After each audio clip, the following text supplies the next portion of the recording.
Would you like to hear a joke? No. Okay. So this is a joke my 8-year-old Nice excuse. wrote. All right. What do you call a fast llama? Flamma. A Lamborghini. Hello everyone and welcome to a very special episode of our show where we are going to discuss very casually actually, Joker and Harley because of the upcoming movie. I've talked in the past about how I think he is an overused villain. So this will be interesting. Yeah, and I haven't read a massive amount of either, but I'm sure we can get through this. Yeah, so I went through and I read a lot over the week of different Joker and Harley stories, and it was really hard to find stories that were just Specific. about Harley or just about Joker. Yeah, like focused on... Yeah. So I understand that there's a whole like Harley Quinn ongoing series, and I didn't want to get into that because I'm going to be honest, the interest wasn't really there. I like more standalone stories when it comes to villains. I don't like how what they've done to Deadpool and they did it to Harley, how they kind of like humanize them a bit too much for my interest. I like them more when they were like sparsely used character. There's a lot of, say, Harley and Ivy. Yeah, the animated TV shows apparently that was excellent. big. And also Joker with the whole, the metal, where he's that Nightmare, Batman hybrid. I wanted to stay away from that. So in doing this research, I've actually found a whole bunch of stories that I love. So this is going to be a Joker and Harley love fest. All right, kick it off. So I'm going to start off with Joker. So one that we both tried before. It tells the story from the very beginning of how he falls into the vat. Bit overrated, but... I completely disagree. Let's fight. Okay. I loved it from beginning to end. Like very short. It is very short, but this is basically to me, the perfect Joker story. There are elements of the story where you're like, oh, they're telling Joker's origin. This is fantastic. This is from his point of view. But there's a couple of instances in it where you go, hang on, Joker lies and then is a bit insane. Is this true?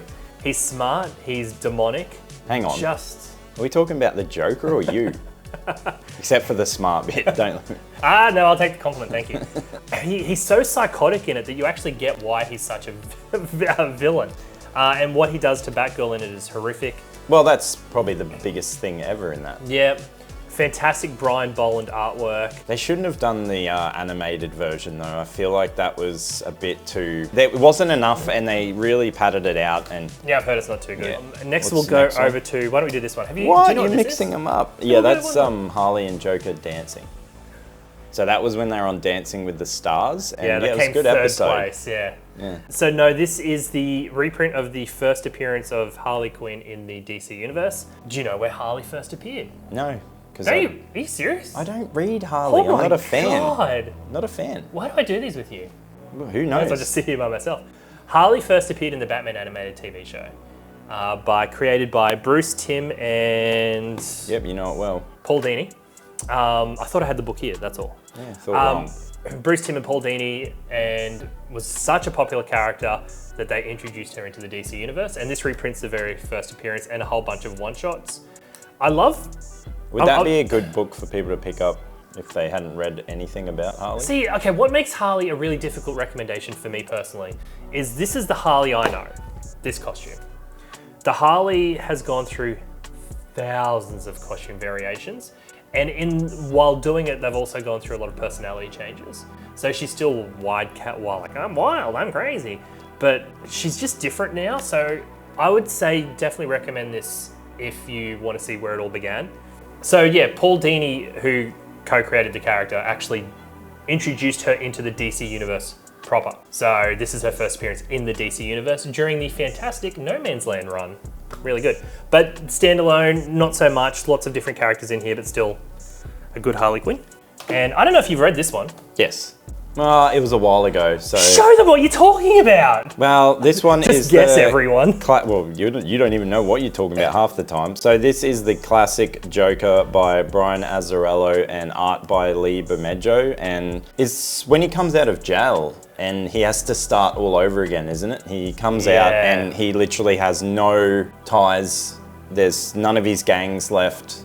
Yep. And yeah, he has to start from scratch and build his way back up. So I reread this last night in prepreparation for today. Yeah, I'm gonna have a quick and flick. It is so good. So yes, very violent. It's very violent. So basically, Joker, the only dumb thing in it is Joker's released from jail. Yeah. He's released from jail and he has to restart his gang. Yeah. And the story is as much his story as the gang member who just joins at the very start. And he has to restart his criminal empire. And he goes through like the seedy underworld of the DC universe, including talking to Penguin and Two-Face. Strip clubs and all kind of dirty places. It's so violent, and you actually start off, the reason I love it, you start off feeling very similar to The Henchman, where you're like, hey, I trust the Joker, he's not actually that crazy, he just wants to start a criminal empire. But then you start realizing, as his sidekick starts realizing, that Joker is messed up. Which is how he's supposed to be. Yeah, and he keeps doing worse and worse things, and you're realizing it as he's realizing it, and then he gets caught up in it, and it's just a horrific experience for everyone involved except Joker, because Joker is I think Joker. this would be one of my favourite Joker stories. I actually think it is, 100%. Yeah, If because you've it never is- read it, oh, It's standalone, it's what he's about, and the art's great. Gritty and dark. so Lee Bermejo Yeah, Bermejo. does a lot of Detective Comics covers at the moment, and this shows that there are a couple of pages in it where I feel look very like sketchy. Yeah, there is some, the art does change, there's some detailed stuff, Yeah. then it goes to, And but the detail stuff is fantastic. oh yeah, it's ridiculous. Even if you're not a Joker fan, that brilliant. You've got to read it. Yeah. Fantastic. So, yeah. And it comes in hardcover as well, if you want. Yeah, hardcover as well. Yeah. Hey Remy, what do you call a dinosaur eating a taco? I don't care. Tyrannosaurus Rex. Very good. There's more zingers like that in the Pocket Pal Jokes to Tell. You're not the Joker. Come on. Hey, knock knock. Shut up. Who's there? Shut up. Butcher. Butcher who? Put your little arms around me. All right, so we've talked about that one, haven't we? Yeah, but you just brought it up before. All right, so here's one that we will both talk about, So and we'll finish on this one. Wait, no, there's one more after that one. Yeah, no, but I haven't read that one, so you do that one. Well, this one I read a long time ago too, but I love usually there's a slipcase that actually was kind of cool because it did a thing over a face and then you took it off and it was, yeah. No, but there was a one with the actual... Oh, was it? Yeah, it was transparent and yeah. Yeah, so way to sell something we can't actually sell. So this is drawn by Stefan Sejic, and this is, I can't even remember this one. Do you keep going? Oh, okay, no, I'll 100% talk about this. This to me is the ultimate Harley Quinn book. So this is Black Label, and it's fairly new, 5 years or so, but... This is the book where if you're interested at all in the Joker movie, this is the book that you want. So this is the origin of Harley Quinn and how she falls in love with Joker in the actual asylum, and it's her story. But it's equally... So it's an origin story, Yep. but is it totally, taken, it's just its own thing? They haven't taken from any of the, New 52 or anything? Well, it's hard to say because it is her origin story that's been her origin from the get-go of falling in love with Joker in the asylum and then breaking him out and all that kind of stuff. It is the same story that's been her origin all along, but it just fleshes it out a bit. The artwork in this is incredible. Sejic does really good art. I was really reluctant to read it, and I'm so happy I did. To me, this is the killing joke of Harley story. Yeah, if you're a Harley, if you've ever wanted to start reading Harley, I think you should go from there. Honestly, even if you're not interested in Harley, the psychological aspect of this is fantastic. You kind of see how she falls in love with Joker and how she changes her personality to adapt to Joker. Knowing who Joker is now, you kind of want her not to be doing what she's doing, but she can't help it. She's in love. So fantastic. If you have to read it, read it. All right. Do it. Just do it. Do it. Really good. Only available in hardcover, but to be honest, I swear they did a soft cover. no, you're wrong. Really? Only available in hardcover, and you know what? I say just read it in hardcover anyway because I think it's a special project that deserves to be in hardcover. Fantastic story. Now I have not read this. What? No. You've not read this one? No. This is the hidden gem of the Joker stories, which is Batman, the Man Who Laughs. It's written by Ed Brubaker. Oh yeah, that's right. The only thing I don't like so this title's, I don't like that other, the similar title. So there's two Batman stories called Batman. There's Batman, the Man Who Laughs, and Batman Who Laughs. Yeah. And you guys got to guess what people are after. So this is Joker's origin. So retold by Ed Brubaker, set in around Batman Year One. It's the only one that is more of a Batman comic than a Joker comic, but it's just, the reason it's really good is that it shows Joker is he's so calculated And you don't see that, you always think that he's like on the cuff just trying to do stuff. Does it have Brubaker's crime noir 100%, twist? yeah. Okay, I'll have to read it then. And oh, it is so good. The artwork is by Doug Monkey? Doug Mank? Monkey. Doug Mank. Monkey. How do you say that word? Mank. Mank. So Doug Mank does Mackie. the artwork, who did Under weird. the Red Hood, who did a whole bunch of Batman stories. This is fantastic. It's definitely the hidden gem of the whole Joker universe. Read it. And it comes in hardcover as well. This one I'll talk about because I enjoyed it. It is a very interesting take. So this one is for anyone that wants both Harley and Joker in a story. It is Criminal Sanity. And it's literally Harley is a detective that is doing a cold case on a string of murders. So it's not about trying to find out what happened to Sanity music, and is it criminal that they're no longer around anymore? I hate you. But yeah, this is cool because it they actually reference serial killers like Gacy and old cases. And if anyone's into crime investigations and that sort of stuff, very good. The art is interesting. Some bits are really good, but then they do that photo art where it looks like they've made people act and they've taken But yeah, if you're into something different, I don't think it's too like an Elseworld sort of spin, like it's its own thing. But yeah, very interesting. Black label again, and yeah, really nice. Anyone that's a fan of both. They're not here. Level with me. Is it actually good? Because I've heard very mixed things. They're not watching. No one's watching right now. I liked the story. I thought it was a cool idea. Okay. I think for me, the art was a bit missed. So it was, just because there's some really nice art, but then there's some really, it's a really mixed bag. And it does a lot of black and white, and then there's actual case files. And we'll have to show pictures of this because I've never seen a comic like it. Like, they're massive panels. It's that's huge. It's not very wordy. And it's kind of like almost you're investigating at the same time. Really? Yeah, it's interesting. Yeah. But yeah, for any fans of both, it's something different, and they don't do many stories like that. If you don't like it, come at this guy, not me. What? Well, hey, why did the dog cross the street? Everyone's going to come and hit you for these crap jokes. Why did the dog jokes. cross the street? Because it wanted to get away from you. To slobber on the other side.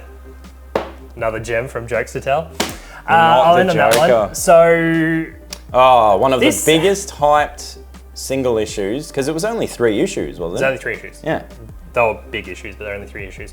So there was a big event that happened in the DC universe in a one-shot, I can't even remember what it was, where we find out that there's actually been 3 Jokers all along. And then years went by where they didn't tell the story because they were working on it. It felt like about 5 years. Finally, the project came out. The premise behind it is that Joker's always kind of had 3 unique personalities, where he's either a crazy madman who kills Jason Todd, he's a calculated villain, or he is the villain from, that's the one that we talked about, Killing Joke 1. The idea is, there actually are 3 Jokers. It's not the guy who has 3 different personalities. It is... And Batman is trying to get the 3 Jokers. Yeah. I really enjoyed it. Really, really, really enjoyed it. I find this hard to recommend as a Joker story though, because I'm coming from a comic point of view. Yeah, you need to know a bit of backstory. But that's the thing, I don't know, because I've already got the knowledge is in here. Like, I'm very smart. So I've already know everything that's going on in the DC universe. So I'm like, am I kind of like going in with all my massive amounts of knowledge? Oh, you are absolute... if I could swear on this, there'd be crazy into swear this. words. So I love it. The art is very good. Yeah, Jason Fabok, who does Brook. Sorry? Fabok? Fabok. I think it's Fabok, but let's go with Jason Fabok. Look, it's very good art. For me, personally, I think the hype behind it was so much that when I read it, I was a bit disappointed, but it's still, like, obviously, if you're a fan of the Joker, you want everything you can get, and this one is a good quality, well written, and Jeff Johns is great, so. Just quickly, before we get on to the last one, I just want to ask your opinion. Oh, okay, who cares? In the last couple of years, they've done a lot of storylines where they've let us, the reader, know that Joker's known who Batman is all along. Do you like that? I love it. I think the whole thing that people don't know who Batman is really stupid because it's not that hard to figure out, but anyway, because, Yeah, I love that Joker knows who Batman and Bruce Wayne are. Everyone one and the same. should. Yeah, It's but not that- he it's not rocket plays. science. But he plays along with it. Like he's like, hey, Bruce, I know who you are. So one that you didn't show that I'll quickly touch on is White Knight, because that is a great Joker, because Joker is sane. Yeah. So if you want to read something totally different, go with that one, because he's actually normal and it makes Batman go crazy. Yeah. But yeah, what's this? So my last one that I chose, thanks to our producer who pointed this out, is the Joker, his greatest hits. And the reason why I didn't include it is because I'm dumb. And the reason he wanted to include it is that this actually has the most famous of the Joker issues in there. That I'm talking about the fish. Oh, Fishman. The fish, it's got the smiling fish and like the fish. It's got his first appearance, I believe. It's got all the one-shots that people really feel that they want to read to get to know Joker from way back in the day. So would this be a good starting point for people? Well, this to me is a good Joker book if you already know the Joker, because those stories from the 1950s, 40s, have they 50s, aged? 60s, 70s, they're so hard to Yeah. read. But if you want to know the history of a character, I totally recommend reading these. There was one you forgot, which I could grab now, but I'm not going to. Two people here. Yeah, but you kind of sprung this on me. The Jeff Lemire Joker Black Label, that just came out in a softcover last week too. Yep. I never read it because I don't like the artwork. It looks... You don't like Sorrentino's artwork? in this, Gerald is a great. It looks garbage. Oh wow! I'm sorry. It's a creative team behind the hit series Gideon Falls. They did. I know, but that's different art. But we'll show pictures, and yeah, I don't know. Yeah. It turned me off, and I never read it yet. So did you? No. Okay, well that was useful. So basically, that's a kind of our wrap up of Joker and Harley. We wanted to do this because the movie's coming out. It'll be interesting to see how it goes because it's getting mixed reviews. Apparently it's a musical. Yeah, I can't wait. I hate musicals, so... Did you see the first Yeah, it's great. Loved it. Yeah, tell us in the comments what you think about some of the recommendations. If there's any we missed, let us know. I'm sure you will. Yeah, but yeah. It's Joker and Harley specific stories. If Batman's main character don't even come out. Yeah, because you could keep going about so many different ones. But yeah, I hope it helped, and yeah, we'll see it. let us know as well. Oh wait, one more. No. Hey, what do you do with a blue whale? Walk away. This is funny. Walk away. Try Walk to cheer away. him up. Bye, guys. Catch you later. Welcome back, everyone, which is a little bit of a bonus clip. Bit of a fun fact, our producer is the biggest Batman fan in the world. And when we do these Batman videos, he's sitting behind the camera wanting to throttle us. With a gun, and he's threatening us if we miss things. You know, that's not true. So he wanted me to point out that there is Batman Mad Love, which is the actual first appearance of Harley Quinn, and it is actually written by Paul Dini and Bruce Timm. So if you like your Batman animated stuff, this is the one for you. I'm looking through this right now, and this looks amazing.